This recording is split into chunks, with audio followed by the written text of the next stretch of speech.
The legend of white snake episode 10। जैसा कि हमने पिछले एपिसोड में देखा कि याओ याओ बाई एक आदमी के कब्र को खोलती है और उस आदमी के सर पर ठीक वैसा ही निशान था जैसा कि उसने कीशाओ के मास्टर के सर पर देखा था। वहीं माउंटेन किंग कीशाओ को ढूंढते हुए आई थी और उन्हें 3 डेड बॉडीज मिलते हैं। इसी बीच वहाँ एक आत्मा आ जाती है और वो उसे पकड़ने की कोशिश करते हैं। इसके बाद लॉर्ड शू याओ याओ बाई के गोद में ही बेहोश हो जाता है और वो देखती है कि लॉर्ड शू के सर में ठीक वैसा ही लाल निशान है जैसा कि उस मरे हुए आदमी के सर पर था। और अब इससे आगे याओ याओ बाई अपनी शक्तियों की मदद से लॉर्ड शू को बचाने की कोशिश करती है। इसी बीच उसे रोकने के लिए बहुत सी आत्माओं को भेजा जाता है, लेकिन वो फिर भी हार नहीं मानती और उनसे लड़ती है तब तक जब तक कि वो सब भाग नहीं जाते। वहीं दूसरी तरफ हम माउंटेन किंग और कीशाओ को देखते हैं जो कि आत्माओं के डर से एक कैबिनेट में छुपे हैं। अब दोनों ही इस मुसीबत से बाहर निकलने की कोशिश करते हैं। मुझे उन सब आत्माओं को रोकने के लिए एक रोशनी की जरूरत थी, पर याओ याओ बाई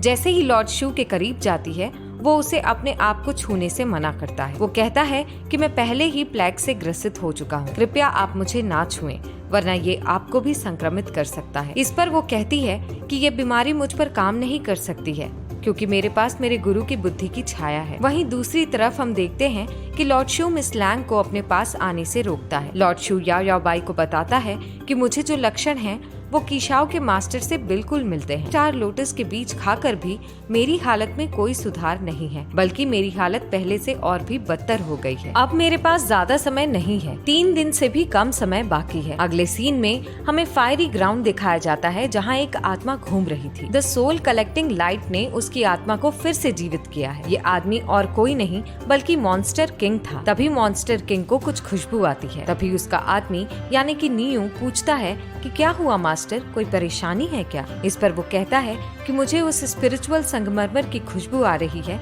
जिसने मुझे ध्यान से पोषित किया है जब मेरी आत्मा वापस बिखर गई थी। वो मुझसे रोज बातें करती थी, लेकिन वो वास्तव में कौन है मैं नहीं जानता। मैं उसे वर्षों से खोज रहा हूँ, पता नहीं क्यों, पर मुझे उसकी कोई जानकारी नहीं मिल रही है। इसी बीच वहाँ मिस लैंग आ जाती है और वो दोनों गायब हो जाते हैं और मिस लैंग के साथ ही साथ माउंटेन किंग और याओ याओ बाई भी उसकी देखभाल के लिए वहाँ आई होती है। मिस लैंग यहाँ जहर स्क्रॉल का अध्ययन करने आई है। वहीं दूसरी लॉर्ड शू द्वारा बनाए गए कालकोठरी का पुनर्निर्माण मानचित्र देखते हैं और रखवाली करने वाले शिष्यों को दिन में 3 बार अपनी शिफ्ट बदलने को कहा जाता है। वहीं दूसरी तरफ याओ याओ बाई माउंटेन किंग और कीशाओ को टाउटी के बारे में बता रही थी, कैसे सभी को नुकसान पहुंचाता था और उसे किस तरीके से दंड दिया जाना था। इसी सब वजह से उसने बुजिलन की जड़ को चुराया और अब वो फिर से अपने रूप को प्राप्त करने के लिए टोने टोटके का सहारा लेगा। और ये टोटके करते समय टाउटी की आत्मा प्लेग मॉन्स्टर में बदल गई। प्लेग मॉन्स्टर लगातार लोगों को अपने वश में करके उनकी सारी खून को बहाकर अपने आप को मजबूत बनाता है। जो लोग भी इससे ग्रसित हैं,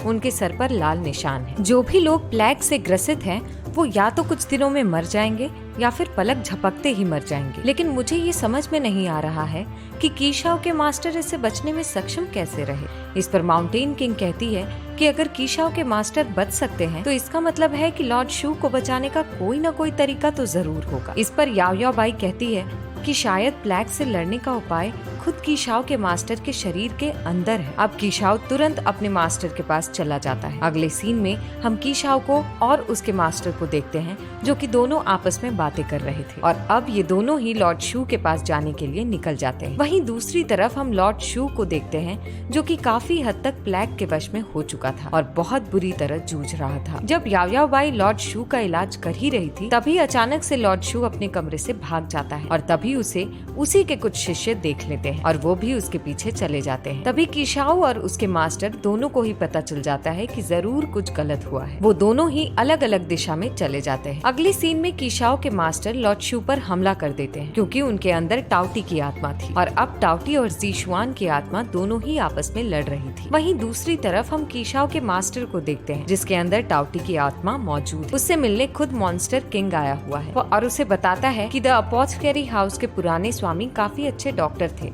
और सभी के बीच जाने माने थे। उनके नोट्स में जरूर ज़ीशुआन के इलाज के तरीके होंगे, इसलिए अब आपको वो नोट्स चुराने होंगे। वहीं दूसरी तरफ हम याओ याओ बाई और लॉर्ड शू को देखते हैं जिसे अब होश आ चुका था। लॉर्ड शू याओ याओ बाई से कहता है कि मेरा एक सवाल है जो मैं हमेशा से पूछना चाहता था, के लिए मेरे साथ रहने का ही विकल्प क्यों चुना? अगर मैं भविष्य में कभी अपना आपा खो दूं तो प्लीज आप मेरे जीवन को समाप्त कर दे। अब याओ याओ बाई कहती है कि कैसा रहेगा कि आप केवल एक दिन के लिए ही सही पर जी शुआन बनकर जिए। इस पर जी शुआन कहता है कि आप वो पहली व्यक्ति हैं जिन्होंने मुझे ये बताया कि मैं जी शुआन हूँ, वरना और सभी तो मुझे यही बताते हैं कि मैं एक गॉड हूँ। वहीं दूसरी तरफ लॉर्ड शू का शिष्य जो कि घायल पड़ा हुआ था, उसे अभी भी होश नहीं आया है। टाउटी उसे मारने का प्लान बना रहा था, जो कि अभी भी कीशाओ के मास्टर के शरीर के अंदर था। जब वो लॉर्ड शू के शिष्य को मारने वाला था, तभी वहाँ मिस लैंग और याओ याओ बाई आ जाते हैं। अब उसे होश आ जाता है और होश में आने के बाद उसे किसने घायल किया, उस व्यक्ति का नाम वो बताने ही वाला होता है